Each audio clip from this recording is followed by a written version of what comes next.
So ito na guys, oh, halagang 593 pesos lang. Ayan, napakadami.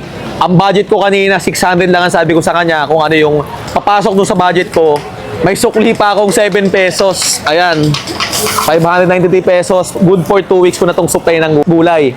So guys, sa mga gustong umorder at meron kayong restaurant, kainan, karinderya, supply sa inyong bahay, gusto nyong murang gulay, ito na yung sagot, si Sir Angelo, best supplier at mura.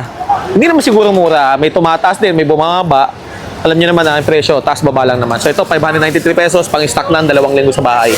Kayo ba ay may mga restaurant, karinderya, o anumang klaseng kainan? O kaya naman meron kayong gulayan sa palengke, o kaya sa inyong lugar, naghahanap kayo ng murang mabibilihan ng gulay, o magsusupply sa inyo ng murang gulay? Ito na ang sagot sa inyong kahilingan. May papakilala ko sa inyong mura na mabibilihan nyo ng gulay, o magsusupply sa inyo ng gulay. Dahil sa kadahilanan nga ng mga nakaraang buwan at ngayong buwan ay napakataas ng gulay dahil sa pabalik-balik na bagyo, ay hirap tayo makakuha ng supply ng gulay o kaya naman mabibilihan ng murang gulay. May nakapagsabi nga sa akin na dito sa may Divisoria ay may murang nagtitinda ng gulay o nagsusupply ng gulay, kaya naman napapunta ako ng Divisoria. Actually nga guys, yung pagdating ko dito ay napakarami naman talaga nagtitinda ng murang gulay dito, pero may isa akong tropa dito na nakilala na mura magsupply ng gulay at mura yung mga tinda niya. At ito nga pala si Sir Angelo Villamer na talagang mura magbenta ng gulay at madaling kausap. Sa mga gusto nga palang umorder through online, ito nga pala yung personal Facebook ni Kuya Angelo. Ito yung Facebook niya na Angelo C. Villamero. At yung contact number ay nasa baba na rin. Guys yan lang i-PM nyo tsaka tatawagan yung number tsaka Facebook para iwas scam tayo. Pwede rin naman kayo pumunta dito sa may pwesto niya sa may Divisoria para makita nyo yung quality ng gulay nila, kung gaano kaganda at gaano ka-fresh. Ito nga pala yung address nila sa may Divisoria. Number 585 General Shopping Center, Along Claro, M. Recto, Manila. Tapat lang sila ng Tabora Street. O ayan na guys, andyan na lahat ng details kung sinang kukontakin nyo at tatawagan nyo. Ayan, sa mga naghahanap ng murang gulay at naghahanap ng supplier ng murang gulay, ay i-PM nyo lang or tawagan si Sir Angelo. So ito si Boss M. Vlogs na nagsasabing, ingat kayo palagi, kita-kits tayo sa next food trip. Bye-bye! Babush!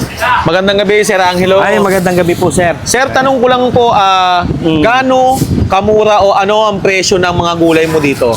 Yes, actually, mura lang din tayo nagbebenta. Pero as of now, medyo gumala po yung presyo due to situation po natin. May mga kalamidad na dumating. So, ang cabbage po natin is bentahan po niya ngayon is 60. Pero, siyempre, nakakatawad pa rin. Ang patatas natin ang bentahan niya, 60. Selected size na po yun. And then, yung sayote natin is 35. So, yung eggplant po natin ngayon, medyo mataas po. Basta gulay Tagalog and gulay Baguio, mataas ang eggplant po. Ang bentahan po ng eggplant is 140. So, nagbebenta naman ako ng 130 to 120 sagad po na presyo na bentahan. So, yung squash po natin ngayon, dahil galit din po yan ng Cagayan, medyo mahal din po, 35 po ang per kilo niya, pero quality po siya. Suprema po kung tawagin. So, marami po tayong klase ng gulay. Yung ibang hindi ko tinda, pwede ko pong bilhin para sa inyo kung para magsama-sama lang po yung isang order, para one-stop shop na lang po. Saan po ito matatagpuan? Saan po kayo located dito? Actually, hindi po tayo nawawala sa pwesto natin. Recto Divisoria lang po. So, ang location po nito is General Shopping Center po, ang landmark niya. So, kulay bloom building lang po. Pagtanong nyo lang po si Kuya Angelo or Ate Shirley po. Ayan, kilala po yan. Actually, ito po yung contact number ko, 0916-261-8963, and then my Facebook and Messenger po, Angelo C. Villamero lang po. Message nyo po ako dyan para ma-assist ko kayo if may pagkakataon kayong pumunta, or pwede naman po order via online po. Kuya Angelo, yung mga order ko kanina, okay na ba? Ito, naka-prepare na po ito. Halagang magkano po kaya lahat yan? Let's say may listahan po ako. So, ito, lahat po ng nilista ko dito is based lang sa order nyo. So, talagang wala akong magagawa. Mahal.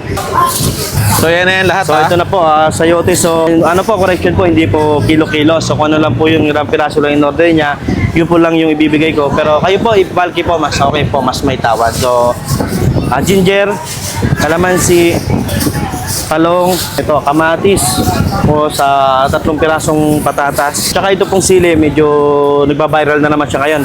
Ang labuyo po is 350, ang sigang po is 200. So pinagsama ko na halagang 100 pesos pang consume. And lemon na halagang 40 pesos.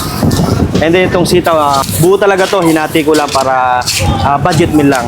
So, yan na siya lahat. Okay, ito na po lahat. 600 lang? Opo, wala pa po. 593. 593 lang. Opo, 593 po yung ano niya. So, Ito, 593 lang. opo. So guys, ayan, naka 0.5 yung camera ko. Napakadami niyan. So ito, 593 pesos lang yan. Pang-stock sa bahay. Ayan. Siguro pang 2 linggo ng... Medyo mahal na rin mo pero worth it na yan. okay lang Mura yan, na. boss. Kaya salamat, Sir Angelo, ah. Okay, welcome. Okay po.